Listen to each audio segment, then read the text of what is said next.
Magandang umaga, ngayon po ay araw ng Sabado, May 25, 2024. Update po muli sa lagay ng panahon. Ayon sa Pag-asa, bagyong Agon naglandfall na sa bahagi ng Giparlos, Eastern Samar, kaninang madaling araw. Sa ngayon, kumikilos na ito, tinutumbok ang Katbalugan City, Samar. At masungit na panahon, asahan ngayong araw sa ilang bahagi ng Eastern Visayas at Bicol Region.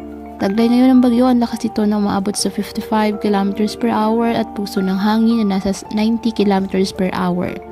At kumikilos pa northwestward sa bilas na 30 km per hour.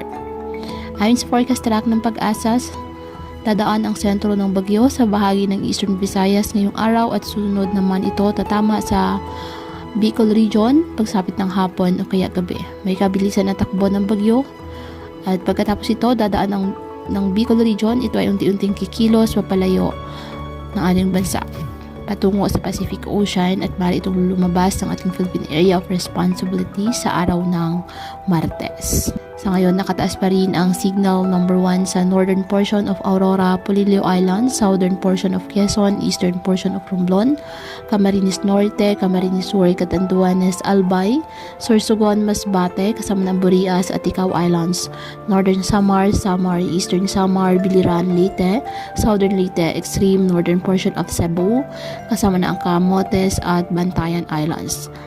Ang mga nabanggit po na lugar ay makakaranas ng masungit na panahon dahil sa banta ng bagyo na maaaring magdulot ng mga pagguho ng lupa o mga pagbaha, lalo na po sa mababang lugar. Ngayong araw, ramdam na po ang epekto ng bagyong Agon sa ilang bahagi ng Eastern Samar, Northern Samar, Leyte, Cebu at Bicol Region. Asahan ang katamtaman o minsan na malalakas na mga pag-ulan sa mga lugar na apektado ng bagyo na posible pong magkaroon ng biglaang pagbaha, lalo na po sa mga mababang lugar. Kaya patuloy pa rin po natin na pinag-iingat ang ating mga kababayan sa banta po ng mga posibilidad ng pagbaha at pagguho ng lupa, lalo na kapag may malalakas na ulan.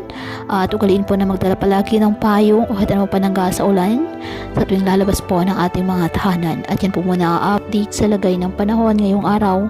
Muli, patuloy po tayo na mag-ingat at palaging tandaan, God loves you. Stay safe and God bless.